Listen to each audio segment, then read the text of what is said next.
Welcome to the mechanics institute. आज अपन next lecture की बात कर रहे हैं। वेवगाइड के बारे में अपन डिस्कस कर रहे थे और इसमें मैंने आपको एक क्वेश्चन लिखवा दिया था। क्वेश्चन आपके पास था, what is rectangular waveguide. Rectangular waveguide क्या होता है, इसके बारे में अपन ने थोड़ा डिस्कस भी किया था लास्ट वीडियो में। उसके बाद ये था, right the Maxwell equation for rectangular waveguide and find the solution to obtain field components for rectangular waveguide operating in different modes। पहले से क्वेश्चन को अगर आप समझ लोगे, क्वेश्चन ही आपको आंसर की लैंग्वेज प्रोवाइड करता है। फिजिक्स के अंदर आप जब क्वेश्चन को अच्छे से समझ लेते हो तो उसके बाद आपको पता चल जाता है कि आपके पास आंसर के लिए क्या क्या रिक्वायरमेंट्स होनी चाहिए। अगर वो रिक्वायरमेंट्स आप पता लगा पाते हो तो आपको पूरा टॉपिक में और पूरे डेरिवेशन में कहीं पे भी दिक्कत नहीं होगी। तो क्वेश्चन में आपको जैसे लिखा हुआ है, पूछा गया रेक्टेंगुलर वेवगाइड क्या है, उसके बाद पूछा गया उसके लिए आपको मैक्सवेल इक्वेशन लिखने हैं रेक्टेंगुलर वेवगाइड के लिए। फोकस करना क्वेश्चन पे थोड़ा सा। उसके बाद आपको पूछा गया कि उन मैक्सवेल इक्वेशन को सोल्व करना है किसके लिए। आगे अपन डिफरेंट मोड में रेक्टेंगुलर वेवगाइड को पढ़ेंगे। डिफरेंट मोड का मतलब है, अगर आपकी रेक्टेंगुलर वेवगाइड ऑपरेट हो रही हो ट्रांसवर्स इलेक्ट्रिक, मतलब टीई मोड में ऑपरेट हो रही हो, तो उसको सोल्व करने के लिए अपने को एक सॉल्यूशन इनिशियल में शुरू में एक सॉल्यूशन चाहिए होता है, वो यहां से निकालेंगे। टीएम मोड के लिए भी वही सॉल्यूशन काम आएगा, वो भी यहीं से निकलेगा। डिफरेंट मोड के लिए अपन जो सॉल्यूशन अपने को शुरू में चाहिएगा आगे टीई और टीएम मोड के लिए, वो यहां से अपन वेव इक्वेशन का सॉल्यूशन निकाल रहे हैं। तो आपका टॉपिक जो है वो है रेक्टेंगुलर वेवगाइड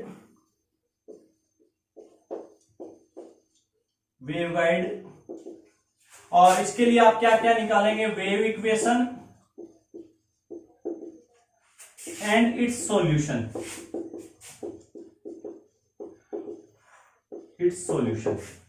ये आप यहां पे डिस्कस करने वाले हैं। तो देखिए, सबसे पहले मैं पहले भी बता चुका हूं रेक्टेंगुलर वेवगाइड के बारे में आपको। जैसे मेरे पास ये डस्टर है, रेक्टेंगल शेप। रेक्टेंगुलर वेवगाइड क्या होती है, ये डस्टर अगर मैं अंदर से इसको खोखला कर दूं, होलो मेटेलिक ट्यूब बना दूं, इसको बाहर से ये मेटल है परफेक्ट कंडक्टर, अंदर से इसको मैंने खोखला कर दिया, कोई परफेक्ट डाइलेक्ट्रिक इसमें भरा हुआ है, तो ये आपका डस्टर एक रेक्टेंगुलर वेवगाइड की तरह काम करेगा। और क्या काम में आएगा, इसको अपन यूज में ले सकते हैं, माइक्रोवेव को ट्रांसमिट करने के लिए यूज में ले सकते हैं अपन इसको। तो देखिए क्या होती है रेक्टेंगुलर वेवगाइड का, अगर मैं शेप बनाऊं आपके लिए तो देखिए रेक्टेंगुलर वेवगाइड का जो शेप है वो इस तरीके का होता है। क्रॉस सेक्शन का ही शेप मैं यहां पे बना रहा हूं। ये आपके पास रेक्टेंगुलर वेवगाइड का शेप होता है। ये आपको दिख रहा है क्रॉस सेक्शन, इसका जो रेक्टेंगल है वो क्रॉस सेक्शन दिख रहा है। मैं देखिए बता रहा हूं, ये इस तरफ इसकी लेंथ है, ये इसकी विड्थ है। ए की वैल्यू हमेशा बी से कम होगी, लेंथ ज्यादा होगी, इसकी रेक्टेंगल होगा। अब देखिए 3D डायग्राम आपको अच्छे से क्लियर नहीं होगा यहां पे, क्योंकि बोर्ड पे 3D डायग्राम को समझना थोड़ा सा मुश्किल है। तो यहां पे देखिए आप इस रेक्टेंगल, ये क्रॉस सेक्शन है आपका, ये वाला जो हिस्सा है, ये वाला हिस्सा, इसकी बात अपन करेंगे। इसके थ्रू इधर से वेव एंटर करेगी, दूसरी तरफ से निकलेगी, या दूसरी तरफ से एंटर करेगी, जैसे इधर से वेव इसमें एंटर कर रही है, दूसरी तरफ ट्रांसमिट हो रही है, या फिर इधर से एंटर करके दूसरी तरफ ट्रांसमिट हो रही है। तो वेव ऐसे ट्रेवल करती है।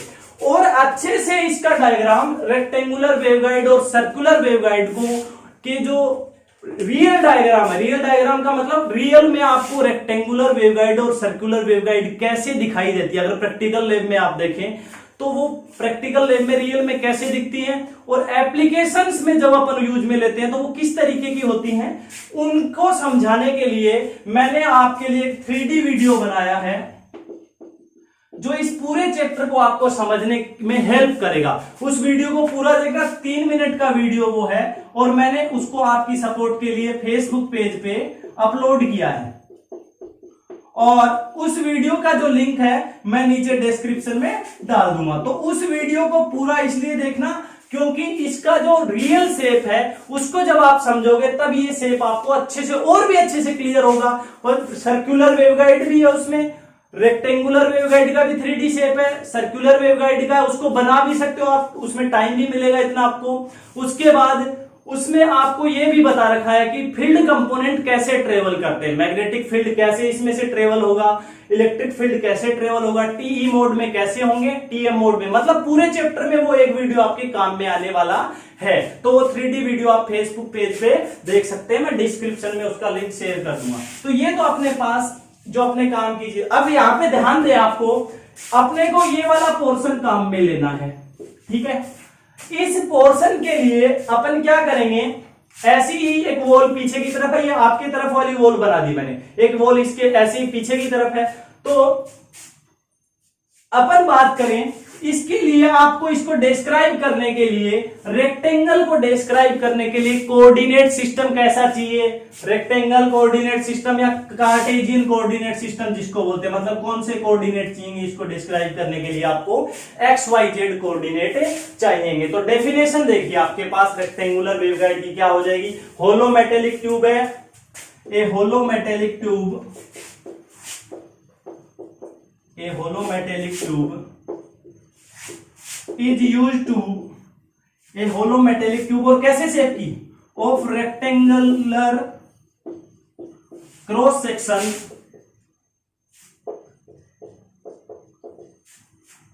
which is used to guide या transmit electromagnetic wave। ट्रांसमिट और गाइड में फर्क है, बताता हूं क्या फर्क है। देखिए, electromagnetic wave in microwave region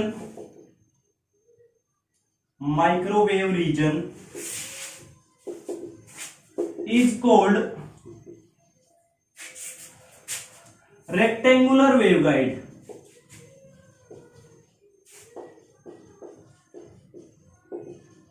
देखिए, गाइड होने में और ट्रांसमिट होने में क्या फर्क है वो मैं आपको बताता हूं। देखिए, अगर मैं वेवगाइड की बात करूं और नॉन गाइड की बात करूं या एंटी गाइड की बात करूं, तो देखिए दो चीजें हैं, वेव गाइड कैसे गाइड करती है और एंटी गाइड गाइड कैसे नहीं कर पाती है, उसको थोड़ा सा समझ लो। इस टॉपिक का हिस्सा नहीं है लेकिन इस वर्ड को समझना जरूरी है। गाइड क्या होता है, देखिए जैसे ये आपकी वेव गाइड है, अगर मैं इसको वेव गाइड बोलूं तो इसमें वेव या तो ऐसे ट्रेवल होगी, ठीक है, या फिर चलो मैं इसको या तो ऐसे ट्रेवल होगी, या दूसरे तरीके से अगर मैं बनाऊं, इसको अलग पेन से बनाता हूं, तो देखिए आपकी वेव किस तरीके से ट्रेवल होती है उस पर ध्यान देना। देखिए, ये आपकी वेव ऐसे ट्रेवल हो रही है, मतलब ये बाउंड्री से आगे नहीं जा रही है, ठीक है। ये तो हो गई वेव गाइड की बात।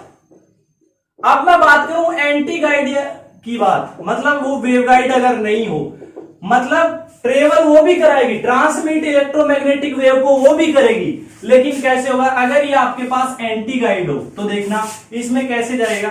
जैसे ये इस तरफ गया तो ये आगे भी निकल सकता है और इस तरफ भी जा सकता है, ये इस तरफ भी जा सकता है, ये आगे की तरफ भी जा सकता है, इस तरफ ये भी आगे जा सकता है क्योंकि ये इसको गाइड नहीं करता है, ये आगे भी निकल सकता है आगे की तरफ, इसके शेप में भी आगे बढ़ सकता है। सिमिलरली ये भी ऐसे जा सकता है, ये भी आगे आपके पास इस तरीके से जा सकता है, मतलब ये गाइड नहीं करती है उसको कि किस डायरेक्शन में जाना है। ये आगे की तरफ फील्ड कंपोनेंट बाहर की तरफ भी जा सकते हैं, इसका मतलब वेव गाइड क्या करती है, फील्ड कंपोनेंट को गाइड भी करती है। तो ये गाइड और एंटी गाइड का डिफरेंस है, ठीक है। अभी अपन बात करते हैं अपने इसमें। अब आपको मैंने ये बता दिया, रेक्टेंगुलर वेवगाइड को एक्सप्लेन करने के लिए आपको क्या चाहिएगा, एक्सप्लेन करने के लिए चाहिएगा आपको एक्स वाई जेड कोऑर्डिनेट्स की रिक्वायरमेंट है। तो ये तो होगी रेक्टेंगुलर वेवगाइड की डेफिनेशन। कोऑर्डिनेट कैसे चाहिए आपको, एक्स वाई जेड। अभी अपन मैक्सवेल इक्वेशन पे इसके आते हैं। तो देखिए, मैक्सवेल इक्वेशन आपको पता है कौन से होते हैं, फ्रॉम मैक्सवेल इक्वेशंस।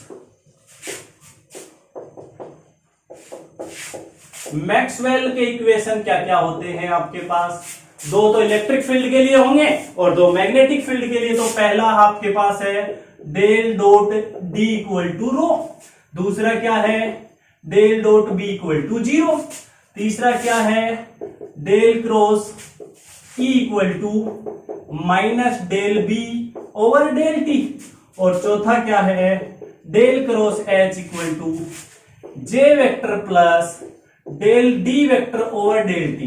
यहां पे डी वेक्टर है डिस्प्लेसमेंट वेक्टर, ठीक है। या इसको इलेक्ट्रिक फ्लक्स डेंसिटी भी माइक्रोवेव के टर्म में बोलते हैं, इलेक्ट्रिक फ्लक्स डेंसिटी, ठीक है।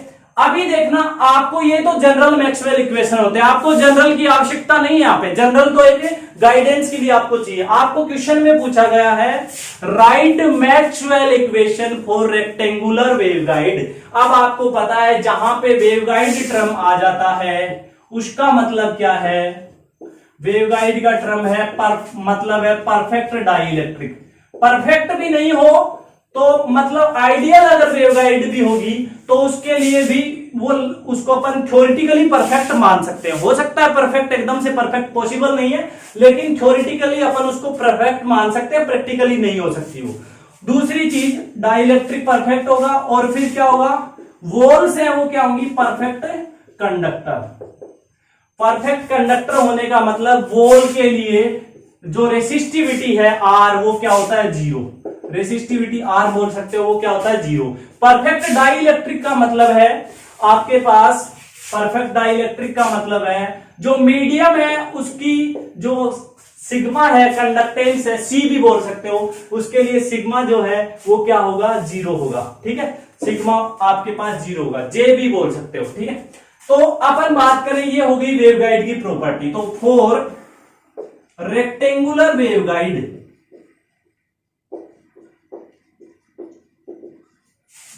रेक्टेंगुलर वेवगाइड की मैं प्रॉपर्टी लिखता हूं। रेक्टेंगुलर वेवगाइड में क्या होता है, लॉसलेस या परफेक्ट डाइइलेक्ट्रिक, लॉसलेस डाइइलेक्ट्रिक, और अंदर जो मीडियम है उसको मैंने फ्री स्पेस मान लिया, and free space. Free space का मतलब उसके अंदर जो मीडियम है वो एयर माना है अपन ने एक बार के लिए, ठीक है ना, फ्री स्पेस माना है, वैक्यूम माना है।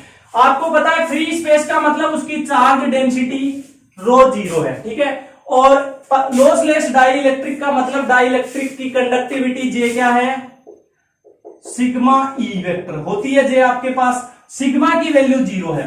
लॉसलेस डाइइलेक्ट्रिक का मतलब मीडियम का जो कंडक्टेंस है, जो कंडक्टिविटी है वो आपके पास कितनी है, जीरो है। तो ये जब सिग्मा आपके पास जीरो है तो जे भी क्या हो जाएगा, जीरो हो जाएगा। इतनी बात समझ गए तो क्या हो जाएगा, so the Maxwell equations, so Maxwell's equation for rectangular waveguide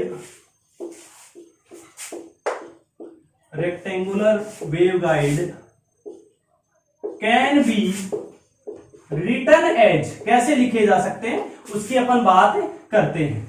देखिए कैसे लिखे जाएंगे, पहला वाला देखो कैसे चेंज हो जाएगा, डेल डॉट डी, रो जीरो हो गया ये लिखा हुआ तो ये क्या हो जाएगा, जीरो। दूसरा देखो ये ऑलरेडी जीरो था, del dot B equal to zero. तीसरा देखो del cross E as it is आ जाएगा, क्या आ जाएगा, minus del B over del T.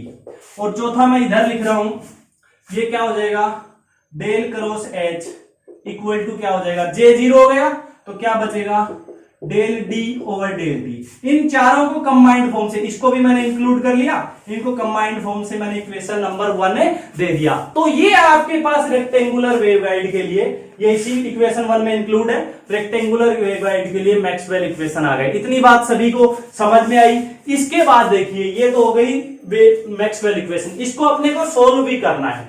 तो सोल्व करने के लिए एक चीज आप समझ ले, यहां पे मैं एक वेव फंक्शन मानूंगा साई, वेव फंक्शन साई। आपको पता है वेवगाइड में क्या ट्रेवल करता है, इलेक्ट्रोमैग्नेटिक एनर्जी। आप ये भी बोल सकते हैं दूसरे टर्म में इलेक्ट्रिक और मैग्नेटिक फील्ड।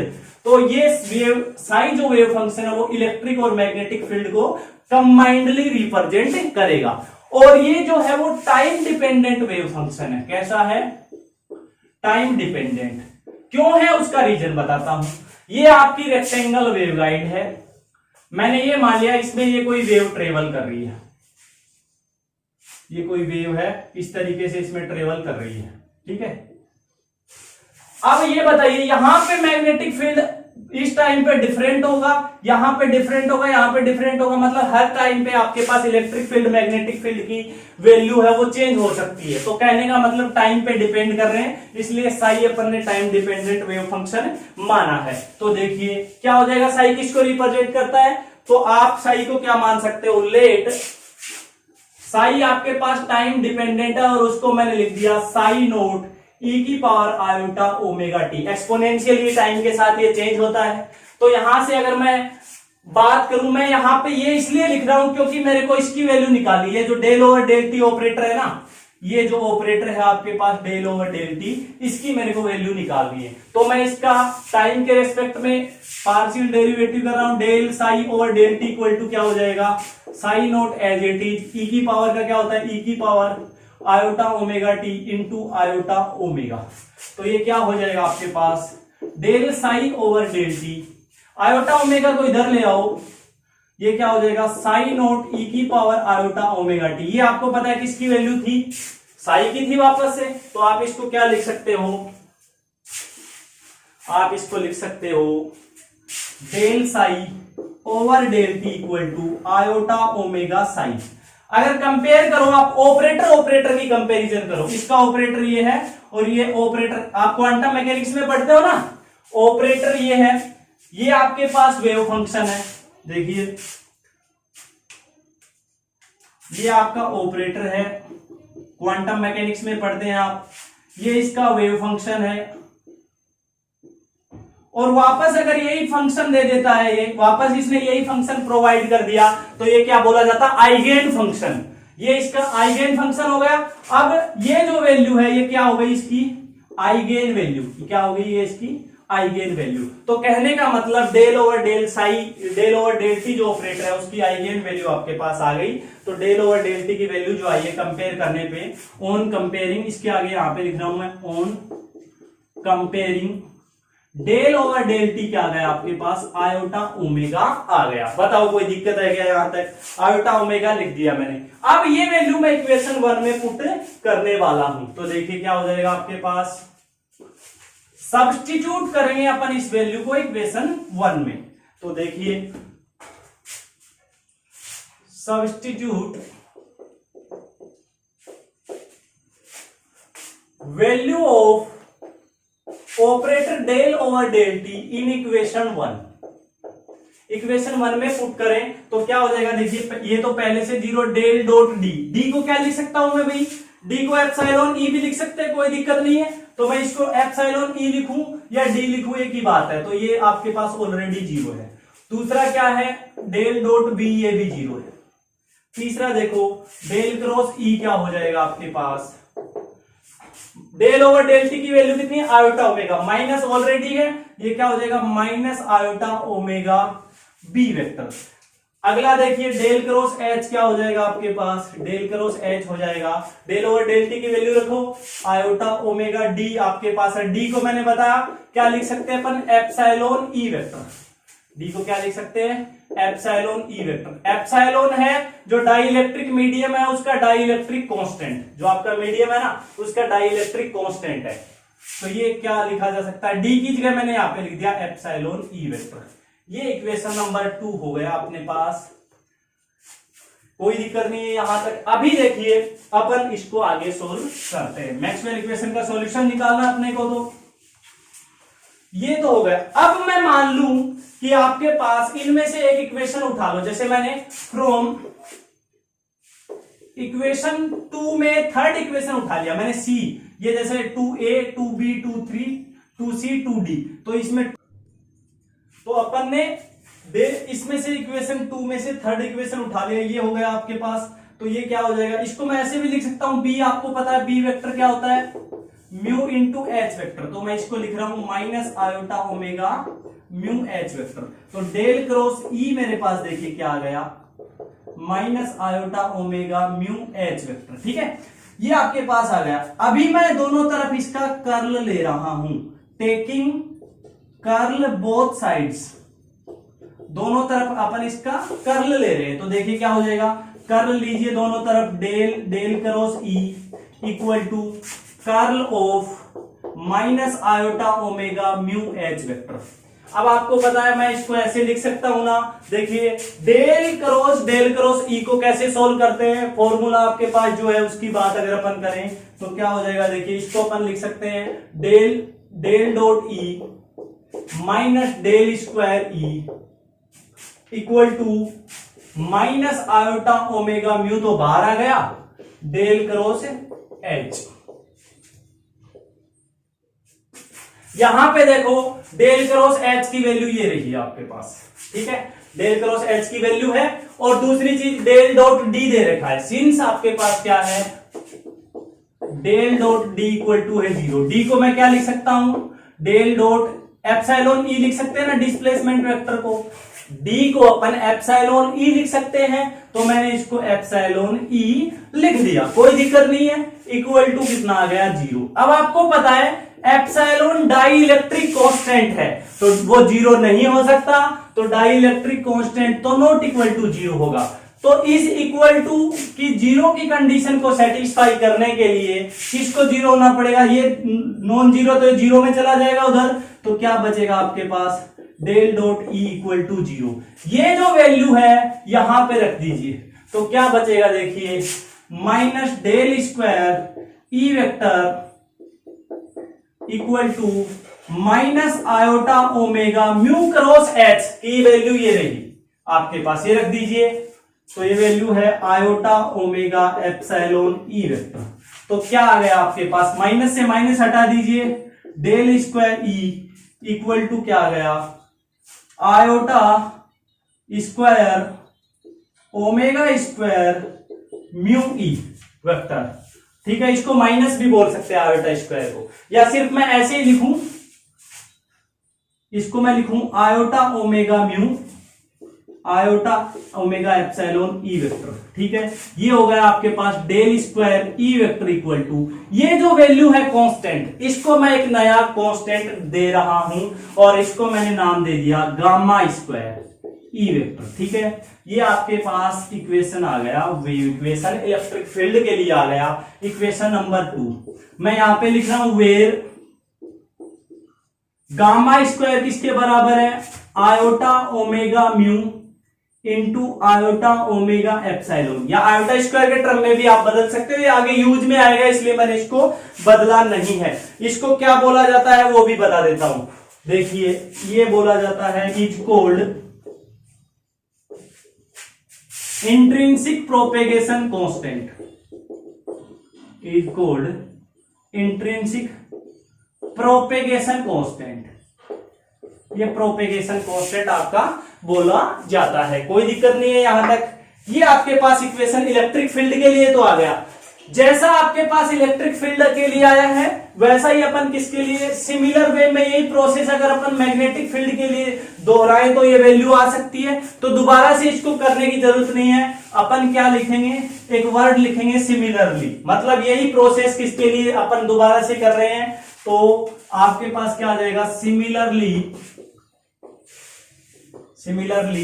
यही वे इक्वेशन 2 ई की जगह अगर अपन एच लिख दें तो क्या आ जाएगा, गामा स्क्वायर एच वेक्टर, ठीक है। ये आपके पास एच के लिए आ गया मैग्नेटिक फील्ड के लिए, ठीक है। तो कंबाइंड फॉर्म से भी आप इसको कैसे लिखना चाहें, अगर कंबाइंड रूप में लिखना चाहें, और आप इसको कैसे लिख सकते हैं, डेल स्क्वायर साई, ई और एच को रिप्रेजेंट कौन कर रहा है, साई, तो आप इसको लिख सकते हैं गामा स्क्वायर साई भी लिख सकते हैं कंबाइंड फॉर्म में, कोई दिक्कत नहीं है। ये इसका वेव इक्वेशन आपके पास आ गया, ये इक्वेशन अपन यहाँ पे यूज में लेंगे, इक्वेशन नंबर 4, कोई दिक्कत है यहां तक। तो अपन ने इक्वेशन निकाल लिया वेव इक्वेशन तक, अब अपने को इसका सॉल्यूशन निकालना है। तो सॉल्यूशन कैसे निकालेंगे, तो मैं लिख देता हूं इक्वेशन 4 किसको रिप्रेजेंट कर रहा है, equation 4 represent the wave equation for rectangular waveguide. अब इसका सोल्व करने के लिए अपन यूज में लेंगे सेपरेशन ऑफ वेरिएबल का मेथड, चरों की पृथक्करण विधि बोलते हैं उसको। तो सेपरेशन ऑफ वेरिएबल मेथड अपन यहां पे यूज में लेंगे। तो to solve this equation using method of separation of variables,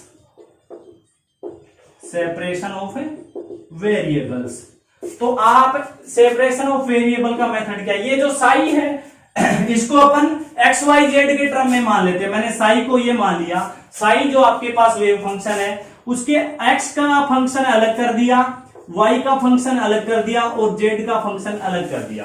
Sai में एक्स वाई जेड इंक्लूड थे, उनको मैंने अलग अलग सेपरेट कर दिया। एक्स वाले फंक्शन को मैंने एक्स बना दिया, वाई पे जो डिपेंडेंट था उसको वाई बना दिया, जेड पे जो डिपेंडेंट था उसको कैपिटल जेड लिख दिया। ये आपके पास है। अब मेरे को चाहिए क्या, डेल स्क्वायर साई, मतलब इसका डबल डिफरेंशिएशन कर दो।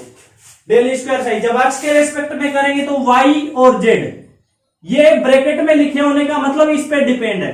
कैपिटल एक्स स्मॉल एक्स का function, capital Y small Y का, कैपिटल जेड स्मॉल जेड का फंक्शन है। ठीक है, तो अगर मैं एक्स के रेस्पेक्ट में करूं सिर्फ इसको, तो वाई और जेड तो कांस्टेंट, ये क्या हो जाएगा, डेल स्क्वायर एक्स ओवर किसके रेस्पेक्ट में किया है, एक्स के। ऐसे ही सिमिलरली वाई के में करूं तो एक्स और जेड तो कांस्टेंट, क्या हो जाएगा, del square Y over del Y square. ऐसे ही जेड के रेस्पेक्ट में करूं तो क्या हो जाएगा, आपके पास एक्स वाई तो constant, del square Z over del Z square. तो अपन ने इसका डेल स्क्वायर साई यहां पे निकाल लिया। अब इक्वेशन 4 में इसकी वैल्यू पुट कर दीजिए। तो देखिए इक्वेशन 4 में मैं इसकी वैल्यू अगर पुट करूं तो क्या आ जाएगा आपके पास, ये तो आ गई इसकी वैल्यू। उससे पहले एक चीज और कर लेता हूं मैं, चलो एक बार तो रख देता हूं वैल्यू। तो क्या आ जाएगा, y z del square x over del x square plus x z del square Y over del Y square plus x y del square Z over del Z square. ये तो हो गया लेफ्ट हैंड साइड की value. Equal to क्या है, gamma square, और साई को क्या माना आपने, एक्स वाई जेड। अब दोनों तरफ आप एक्स वाई जेड से डिवाइड कर दो, on dividing x Y z both side, on dividing by x Y z both sides, दोनों तरफ आपने एक्स वाई जेड से डिवाइड कर दिया। तो यहां पे एक्स वाई जेड का भाग दूंगा तो क्या बचेगा, 1 over x del square x over del x square.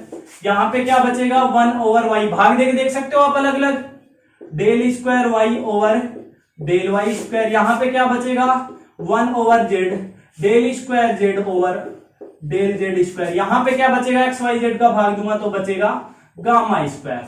अब आप देखिए ये सिर्फ एक्स का फंक्शन है, ये वाई का, ये जेड का, और ये कांस्टेंट है। ये इक्वेशन नंबर 5 आ गया। तो अब आप इसको कुछ अलग वैल्यू मान लो, इसको अलग मान लो, इसको अलग मान के सोल्व कर सकते हो। तो क्या माना हूं मैंने इसको माना लेट, इसको मानते हैं अपन del square x over del x square को मैंने मान लिया minus K x square, X के टर्म में इसको अपन ने ये मान लिया। तो इसका सॉल्यूशन अगर मैं इसको इस तरीके से लिखूं तो एक डिफरेंशियल इक्वेशन बन रहा है, del square x over del x square plus k x square equal to 0। इसको आप क्या लिख सकते हो, ये आपके पास x को दो x से मल्टीप्लाई करो तो ये क्या हो जाएगा, del square x over del x square, यहां का x कट गया, यहां पे क्या हो जाएगा, k x square into x equal to 0। इसका सॉल्यूशन आपको पता है, ये डिफरेंशियल इक्वेशन, इसको कैसे सॉल्व कर सकते हो आप, d square plus k x square into x equal to 0। इसका सॉल्यूशन CF से निकल जाएगा, आप निकालते हो डिफरेंशियल इक्वेशन। तो ये मैं सीधा इसका सॉल्यूशन लिख रहा हूं, डिफरेंशियल इक्वेशन इजी इसका सॉल्यूशन होता है। क्या सॉल्यूशन होगा, solution of this equation, solution of this equation. MSc final के बच्चे हो तो इजीली इसका सॉल्यूशन सभी को पता होगा, नहीं पता होगा तो वो डिफरेंशियल इक्वेशन से निकाल सकता है। तो इसका सॉल्यूशन क्या होगा, x equal to a sine, a constant है यहां पे, a sine k x x plus b cos k x x. ये आपके पास इसका सॉल्यूशन आ गया। ठीक है, अब यहां पे ए और बी कांस्टेंट है तो मैं उनको लिख नहीं रहा हूं, ठीक है, वो आपको पता है कि दोनों के दोनों क्या है, कांस्टेंट है। सिमिलर वे में, सिमिलरली आप क्या करोगे, ये इक्वेशन नंबर बोलो कितना है, 6। सिमिलरली आप y, इस वाले टर्म को क्या मान लोगे, देखो y वाला term 1 over y del square Y over del Y square को आपने मान लिया माइनस के वाई स्क्वायर। तो ये आपने इसको मान लिया, तो इसको भी अपन सोल्व करते हैं। क्या हो जाएगा अपने पास 1/y, वाई को उधर भेज दो, del square y into del Y square equal to minus k y square y. इसको इधर ले आओ, del Y square plus k y square y equal to 0। इसका भी सॉल्यूशन सिमिलर फॉर्मेट में हो जाएगा। सॉल्यूशन ऑफ दिस इक्वेशन क्या हो जाएगा आपके पास, y equal to a b ले लिया आपने, सी ले लो आगे, या इसको ए एम बी एम कुछ भी लिख सकते हो, आगे मैंने ले लिया सी साइन के Y Y plus d cos के वाई वाई। ये आपके पास किसके तरफ आ गया, y के लिए आ गया। ठीक है, इक्वेशन नंबर 7। ऐसे ही आप क्या मान सकते हो, and 1/z del square Z over del Z square को आप क्या मान सकते हो, माइनस के जेड स्क्वायर, और उसका भी सॉल्यूशन आप निकाल दोगे सिमिलर फॉर्मेट में। सिमिलर फॉर्मेट में आपके पास सॉल्यूशन क्या आ जाएगा, तो सॉल्यूशन आपके पास आ जाएगा, सॉल्यूशन ऑफ दिस इक्वेशन में सीधा लिख रहा हूं, सॉल्यूशन ऑफ दिस इक्वेशन, तो z क्या आ जाएगा आपके पास, सी डी हो गया e साइन के Z Z plus F cos के जेड जेड। ये कैपिटल जेड की वैल्यू है स्मॉल जेड के टर्म में। ठीक है, इक्वेशन नंबर 8। अब आपको पता है हेंस साई को आपने क्या माना था, एक्स वाई जेड माना था, तो रख दो साई इक्वल टू क्या आ गया, एक्स की वैल्यू रखो पहले तो, ए sine k x x plus b cos k x x, ये तो एक्स की वैल्यू रख दी मैंने। फिर वाई की रखो, तो वाई की मैं यहां पे रख रहा हूं सी साइन के Y Y plus d cos के वाई वाई। फिर इसके मल्टीप्लाई में मैं जेड की रख रहा हूं, तो ई साइन के Z Z plus F cos के जेड जेड, ये मैंने वैल्यू रख दी। अब देखिए, अगर आपकी वेव जिस डायरेक्शन में प्रोपेगेट कर रही हो, तो उस डायरेक्शन में वेव फंक्शन की वैल्यू चेंज होती है डायरेक्शन की, प्रोपेगेशन ऑफ डायरेक्शन के रेस्पेक्ट में। तो अपन ये यहां पे कैलकुलेट करेंगे कि अगर आपकी वेव है वो जेड डायरेक्शन में प्रोपेगेट कर रही है, साई किसको बताता है, मैग्नेटिक फील्ड और इलेक्ट्रिक फील्ड को। तो जेड डायरेक्शन में जो आपका इलेक्ट्रिक फील्ड मैग्नेटिक फील्ड किस तरीके से चेंज हो रहा है, तो इस वाले टर्म को अपन रिप्लेस करने की कोशिश करेंगे। किस तरीके से रिप्लेस किया जाएगा वो मैं बताता हूं आपको। ये इक्वेशन नंबर 9 हो गया। ठीक है, रिप्लेस करने का तरीका क्या है वो मैं आपको बताता हूं। देखिए, रेक्टेंगुलर वेवगाइड के लिए अपन डिस्कस कर रहे हैं, तो रेक्टेंगुलर वेवगाइड के लिए मैं एक टर्म डिफाइन कर रहा हूं, सिंस फॉर रेक्टेंगुलर वेवगाइड, अगर आपकी डायरेक्शन ऑफ प्रोपेगेशन मैं लिख रहा हूं यहां पे, इफ डायरेक्शन ऑफ प्रोपेगेशन क्या है, जेड डायरेक्शन है, जेड डायरेक्शन आपकी डायरेक्शन ऑफ प्रोपेगेशन है। ठीक है, तब की बात कर रहा हूं मैं। तो यहां पे एक प्रोपेगेशन कांस्टेंट, जिसको वेवगाइड प्रोपेगेशन कांस्टेंट भी बोलते हैं, वो डिफाइन होगा। कैसे डिफाइन होगा, तो गाइड प्रोपेगेशन कांस्टेंट क्या होता है, देखिए यहां पे होगा गाइड प्रोपेगेशन कांस्टेंट,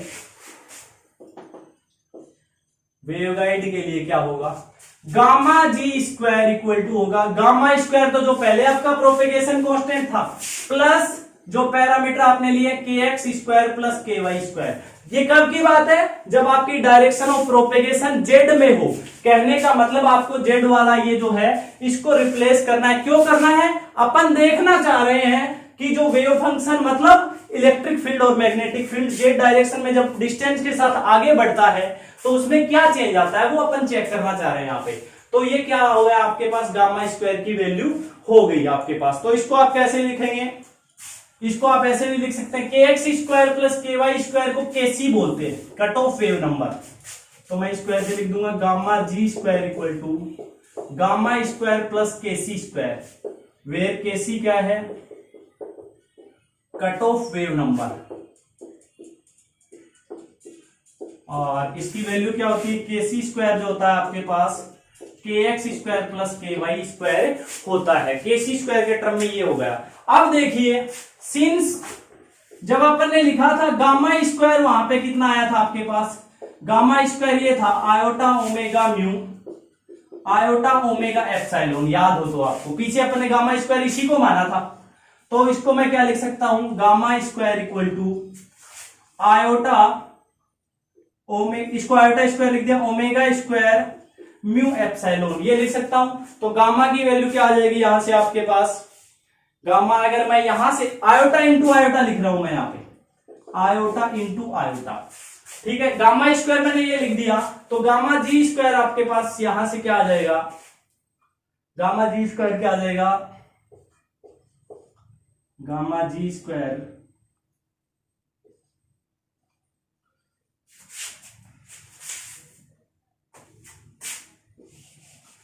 चलो एक बात, तो मैं इसको आयोटा इंटू आयोटा को मैंने लिख दिया minus omega square mu epsilon, iota square की वैल्यू मैंने रख दी। यहां पे गामा जी स्क्वायर देखिए क्या हो जाएगा, गामा स्क्वायर की वैल्यू रख दो minus omega square mu epsilon plus के सी स्क्वायर, ठीक है। यहां से अगर माइनस में कॉमन लूं तो माइनस का मतलब आयोटा स्क्वायर, इसलिए मैं आयोटा को -1 नहीं लिख रहा था, तो मैंने क्या किया, आयोटा स्क्वायर यहां से कॉमन ले लिया, ठीक है। तो यहां पे क्या बचा, आयोटा स्क्वायर कॉमन लेने का मतलब -1 कॉमन ले लिया, यहां पे बचा ओमेगा स्क्वायर म्यू एप्सिलॉन, और आयोटा स्क्वायर कॉमन लेने का मतलब -1 कॉमन लिया, तो यहां पे क्या बचा, के सी स्क्वायर। तो गामा जी आपके पास क्या हो जाएगा, अंडर रूट कर दीजिए दोनों तरफ, तो जैसे ही अपन स्क्वायर रूट करेंगे तो आपके पास क्या हो जाएगा, gamma g equal to under root करेंगे तो आयोटा स्क्वायर का, तो आयोटा रूट ऑफ क्या हो जाएगा आपके पास, root of omega square mu epsilon minus K C square. तो आपके पास गामा जी जो गाइड प्रोपेगेशन कांस्टेंट है उसकी वैल्यू ये आ गई। इक्वेशन नंबर कितना था ये, 7। तो इक्वेशन नंबर 7 हो गया आपके पास ये। तो अब देखिए ये तो आपके पास गामा जी आ गई। अब मैंने एक डेफिनेशन बताई थी आपको, कट ऑफ फ्रीक्वेंसी। क्या थी कट ऑफ फ्रीक्वेंसी, वहां उस डेफिनेशन की वैल्यू अब आपके पास यहां पे क्लियर होगी। तो देखिए सबसे पहले मैं बात कर रहा हूं केस फर्स्ट का, इसकी बात करूं, अगर मैं ये कह दूं when omega square mu epsilon greater than के सी स्क्वायर, अगर ओमेगा स्क्वायर म्यू एप्सिलॉन की वैल्यू के सी स्क्वायर से ज्यादा हो, तब आपको पता है इसकी वैल्यू, ओमेगा स्क्वायर की वैल्यू ज्यादा होने का मतलब है फ्रीक्वेंसी है वो ग्रेटर देन है कि स्पेसिफिक वैल्यू से। तो फ्रीक्वेंसी हाई है, यहां पे हाई फ्रीक्वेंसी भी आप इसको बोल सकते हैं। तो इस कंडीशन में आपके पास क्या हो जाएगा, बताइए क्या होगा इस कंडीशन में। तो सबसे पहले तो मैं निकालता हूं इक्वल टू की बात करता हूं, ये बाद में निकालेंगे ताकि आपको वो सर्टेन फ्रीक्वेंसी भी मिल जाए। इस कंडीशन में गामा जी क्या होगा, दो अंडर रूट के अंदर 0 वैल्यू, तो गामा जी 0 होगा। मतलब इस वैल्यू पे आपकी जो वेव है, गामा जी किसको रिप्रेजेंट करता है, प्रोपेगेशन कांस्टेंट को। प्रोपेगेशन कांस्टेंट 0 हो गया, मतलब वेव प्रोपेगेट नहीं होगी। ओमेगा मतलब फ्रीक्वेंसी की ये एक वो वैल्यू है जिसके ऊपर वेव प्रोपेगेट नहीं करेगी। तो ये फ्रीक्वेंसी आ गई आपके पास कट ऑफ फ्रीक्वेंसी। तो यहां से आपके पास कट ऑफ फ्रीक्वेंसी निकाल सकते हो, there is no propagation. Gamma G 0 होने का मतलब क्या हो गया, कोई प्रोपेगेशन नहीं हो रहा है। तो गामा जी 0 आ गया। तो यहां पे इसको कट ऑफ के लिए आप इसको ऐसे लिख सकते हो, omega c square mu epsilon equal to k C square. तो ओमेगा सी स्क्वायर की वैल्यू आ गई के सी स्क्वायर ओवर म्यू एप्सिलॉन। इसको आप लिख सकते हो 2 पाई एफ सी। तो ये क्या हो जाएगा, 2 पाई एफ सी का whole square equal to k C square over mu epsilon. यहां से आपके पास ये आ जाएगा एफ सी का स्क्वायर कितना आ जाएगा, इसको उधर भेज दीजिए तो आपके पास क्या आ जाएगा, 1/4 पाई स्क्वायर, तो नीचे आ जाएगा। तो के सी square over 4 pi mu epsilon. तो कट ऑफ फ्रीक्वेंसी की वैल्यू आ गई 1/2 pi root of K C square over mu epsilon. ये कट ऑफ फ्रीक्वेंसी है, मतलब इस फ्रीक्वेंसी तक आपकी वेव प्रोपेगेट नहीं करती, इसके नीचे भी नहीं करेगी, उसका केस मैं बताऊंगा, इसके ऊपर करेगी। तो ये कट ऑफ फ्रीक्वेंसी आ गई आपके पास यहां तक। अभी मैं सेकंड केस की बात करता हूं, क्या इसके नीचे वेव प्रोपेगेट करेगी नहीं करेगी। जो कट ऑफ फ्रीक्वेंसी की डेफिनेशन अब समझ में आएगी। ये एक सर्टेन वैल्यू ऑफ फ्रीक्वेंसी, इसके नीचे चेक करें मतलब इसको लेस देन कर दें। सेकंड केस,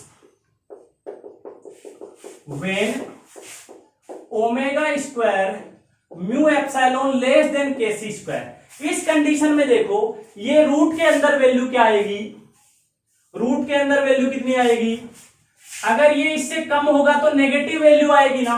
रूट के अंदर नेगेटिव वैल्यू मतलब रूट में नेगेटिव वैल्यू आयोटा का टर्म देता है, तो गामा जी क्या हो जाएगा, एक तो इस रूट की वजह से देखो omega square mu epsilon minus KC square negative होगा तो अंडर रूट से बाहर आएगा, तो जो वैल्यू आएगी वो आयोटा इंटू में आएगी। एक आयोटा तो इसकी वजह से आया कि इसकी वजह से आया, मतलब गामा कैसा आएगा, रियल आएगा या नहीं आएगा। अब आपको पता है प्रोपेगेशन कांस्टेंट गामा जी क्या होता है, एल्फा प्लस आयोटा बीटा। ये होता है प्रोपेगेशन कांस्टेंट, ये होता है अटेन्यूएशन। तो रियल वैल्यू कौन सी है, अटेन्यूएशन की। तो इस कंडीशन में आपके पास सिर्फ रियल वैल्यू आई है, तो कहने का मतलब इस फ्रीक्वेंसी पे आपके पास सिर्फ क्या होगा, अटेन्यूएशन होगा। रियल वैल्यू किसको रिप्रेजेंट करती है, अटेन्यूएशन कांस्टेंट को, जिसको मैंने लिख दिया एल्फा। तो इस कंडीशन में देखो गामा जी होता है एल्फा प्लस आयोटा बीटा। अगर आयोटा के साथ आ रही है तो प्रोपेगेशन हो रहा है, अगर गामा जी जीरो आ रहा है तो भी प्रोपेगेशन नहीं हो रहा। गामा जी जीरो आने पर ना प्रोपेगेशन हुआ ना अटेन्यूएशन, लेकिन इस कंडीशन में प्रोपेगेशन तो हो नहीं रहा क्योंकि आयोटा का टर्म नहीं आया, सिर्फ रियल वैल्यू आई है, सिर्फ अटेन्यूएशन हो रहा है। तो कहने का मतलब एफ सी की ये वैल्यू तो वो मैक्सिमम वैल्यू है और इससे नीचे तो अटेन्यूएशन होता है, और एफ सी की इस वैल्यू पे प्रोपेगेशन नहीं होता है, अटेन्यूएशन भी नहीं होता और प्रोपेगेशन भी नहीं होता है। अब आगे की बात करूं मैं केस थर्ड की। केस थर्ड क्या हो जाएगा, वेन अगर फ्रीक्वेंसी को ओमेगा को और बढ़ा दूं, केसी स्क्वायर से ज्यादा कर दूं, तब आपके पास क्या होगा, ये वाली वैल्यू रूट के अंदर की वैल्यू पॉजिटिव आएगी। पॉजिटिव को जब पॉजिटिव रूट के अंदर जब पॉजिटिव को सोल्व करते तो बाहर आयोटा नहीं आता है, तो मतलब गामा जी आपके पास आएगा आयोटा इंटू कोई रियल वैल्यू आएगी जिसको मैंने बीटा जी बोल दिया। तो गामा जी क्या आएगा, आयोटा बीटा के बराबर आएगा। और ये किसको, प्रोपेगेशन कांस्टेंट को रिप्रेजेंट करता है। बीटा जी क्या है वो लिख देता हूं मैं, where beta G equal to कितनी वैल्यू है, बीटा जी स्क्वायर की बात अगर करूं मैं तो ये वैल्यू है omega square mu epsilon minus KC square. इसको बोला जाता है फेज कांस्टेंट। क्या बोला जाता है इसको, फेज कांस्टेंट बोला जाता है। तो इसका मतलब there is only propagation, propagation of wave, मतलब हाई फ्रीक्वेंसी पे माइक्रोवेव प्रोपेगेट हो रही है नहीं हो रही है। तो वेव गाइड में सिर्फ माइक्रोवेव इसलिए प्रोपेगेट होती है क्योंकि लो फ्रीक्वेंसी पे सिर्फ अटेन्यूएशन होता है। एक सर्टेन फ्रीक्वेंसी जिसको कट ऑफ फ्रीक्वेंसी बोलते हैं उस पे ना अटेन्यूएशन होता है ना प्रोपेगेशन, लेकिन उसके जस्ट बाद में फ्रीक्वेंसी पे क्या होता है, सिर्फ प्रोपेगेशन होता है। मतलब वेव गाइड सिर्फ हाई फ्रीक्वेंसी वेव के लिए काम करती है, मतलब माइक्रोवेव के लिए काम करती है। तो वेव गाइड कैसे माइक्रोवेव सिर्फ यूज में आती है, वेव गाइड में, समझ में आ गया इस बात पे। तो आपके पास प्रोपेगेशन कांस्टेंट आ गया बीटा जी, तब आपके पास सॉल्यूशन क्या लिखा जाएगा, then the solution of equation कौन सा था वो, 7 था या 6 था, इक्वेशन 6, उसको कैसे लिखेंगे देखिए अपन सॉल्यूशन को। अब वहां पे गामा जी की जगह आप आयोटा बीटा जी लिख सकते हैं। जेड वाला टर्म इस प्रोपेगेशन कांस्टेंट से रिप्लेस हो जाएगा, जेड वाला टर्म क्या हो जाएगा, प्रोपेगेशन कांस्टेंट से रिप्लेस हो जाएगा। तो आपके पास जो साई है वो क्या आ जाएगा, ए एक्स और वाई वाले तो एज इट इज रख दो। एक्स का तो ये था ए sine k x plus b cos k x, x वाला एज इट इज आ गया। वाई वाला क्या था, सी साइन के Y Y plus d cos के वाई वाई, ये आ गया। और जेड वाले को अपने को रिप्लेस करना था प्रोपेगेशन कांस्टेंट से, तो जेड वाला क्या आ गया, प्रोपेगेशन कांस्टेंट, जो कि ई की पावर आयोटा गामा जी, और कौन सी डायरेक्शन में, जेड में। तो जेड वाला किस तरीके से, इस तरीके से रिप्लेस हो गया। अब आपको पता है ये वेवगाइड है, इसमें इलेक्ट्रिक फील्ड मैग्नेटिक फील्ड आगे की तरफ ट्रेवल कर रहे हैं, तो डिस्टेंस के साथ वेव फंक्शन या मैग्नेटिक फील्ड इलेक्ट्रिक फील्ड की वैल्यू ड्यू टू रेडिएशन या ड्यू टू स्मॉल या नेग्लिजिबल पावर लॉस कम होती जाएगी। भाई यहाँ पे जो आपके पास मैग्नेटिक फील्ड होगा उससे आगे जैसे जैसे जेड की डायरेक्शन में बढ़ता जाएगा कम होती जाएगी, मतलब एक्सपोनेंशियली डिक्रीज होती है, इसलिए यहाँ पे अपन माइनस लगाते हैं। तो एक्सपोनेंशियली जेड डायरेक्शन में साई जो किसको रिप्रेजेंट करेगा, ई और एच दोनों को करेगा, उसकी वैल्यू जेड डायरेक्शन में एक्सपोनेंशियली वेवगाइड में डिक्रीज होती है। ठीक है, वो डिपेंड करता है किसके ऊपर, वेवगाइड की प्रॉपर्टी के ऊपर डिपेंड करता है। तो this equation, this is the expression of solution of wave equation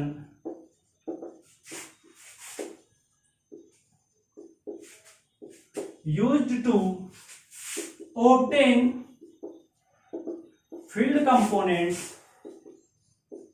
obtain, ये इक्वेशन था ना अपने को कि एक्सप्रेशन निकालना वेव इक्वेशन का सॉल्यूशन फील्ड कंपोनेंट निकालने के लिए फॉर रेक्टेंगुलर वेवगाइड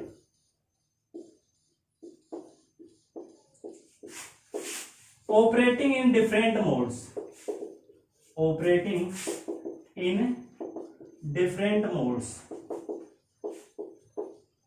ये आपके पास इसका सॉल्यूशन आ गया। तो ये सॉल्यूशन आगे अपन पढ़ेंगे, आगे जो अगले टॉपिक जो आएंगे TE mode in rectangular waveguide, TM mode, तो अपन सीधा ये सॉल्यूशन से वहां पे शुरुआत करेंगे।